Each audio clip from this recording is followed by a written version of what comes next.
Heroin সহ দুজনকে জালে তুলল দামছড়া থানার পুলিশ। সংবাদ মাধ্যমের মুখোমুখি হয়ে বিস্তৃত জানানো হয়েছে থানা পুলিশের তরফে। গোটা রাজ্যে নেশা কারবারিদের বিরুদ্ধে পুলিশের অভিযান চলছে। সেদিক থেকে দামছড়া থানাধীন এলাকায়ও গোপন সংবাদের ভিত্তিতে অভিযান চালানো হয়। উত্তর ত্রিপুরা জেলার দামছড়া থানার পুলিশের সাফল্যে দুজন নেশা কারবারি জালে উঠেছে বলে সংশ্লিষ্টরা দাবি করেন। একই সঙ্গে হেরোইনও তারা উদ্ধার করতে পেরেছেন। পুলিশের তরফে সংবাদ মাধ্যমকে দেওয়া কি বক্তব্য আমরা একবার শুনবো। TR05C 6449 পালসার মোটর বাইকে করে দুজন লোক খেদাছড়া সাইড থেকে নিষিদ্ধ হেরোইন সহ ধর্মনগরের দিকে যাবে। তো এই খবরটা আমি এসডিপি পানিসাগর স্যারকে জানাই এবং এসডিএম পানিসাগর স্যারকে ইনফর্ম করি একজন ডিসিএম কে পাঠানোর জন্য।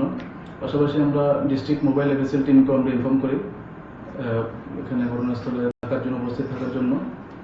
তো এরপর SDP Panisagar sir, FSL team এবং ডিসিএম পানিসাগর স্যার ওরা আমাদের দামছড়া ব্লক টিলাতে আসেন। আমরা সেখানেই একটি অ্যাম্বুশে বসি। প্রায় ঘন্টাখানেক পরে যে আমাদের যে টার্গেটেড মোটরসাইকেল সহ দুজন লোক আমাদের সামনে আসে।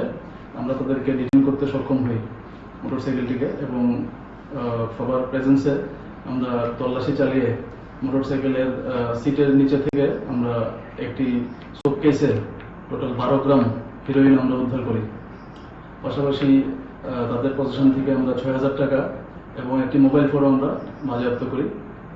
তো এই TR05C 6449 পালসার মোটরসাইকেল, 6000 টাকা, 12 গ্রাম হেরোইন এবং একটি মোবাইল ফোন আমরা পুরোটা সিজ করে এবং দুজন যে আটককৃত ব্যক্তি তাদের নাম হচ্ছে জয়নাল উদ্দিন এবং তাজ ডালি, তাদের দুজনের বাড়ি সাকাই বাড়ি, ধর্মনগর।